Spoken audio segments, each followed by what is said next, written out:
these years have swept throughout your soul, and I'm done signing away my rights to the bullshit that you've fed me all my life, and all this negativity that was taught to me as being so fucking cool can only lead to sadness and bad relationships that you won't know how to mend.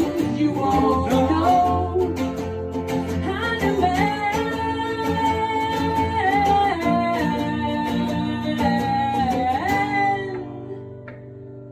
And I felt the pain of 18 years of shame.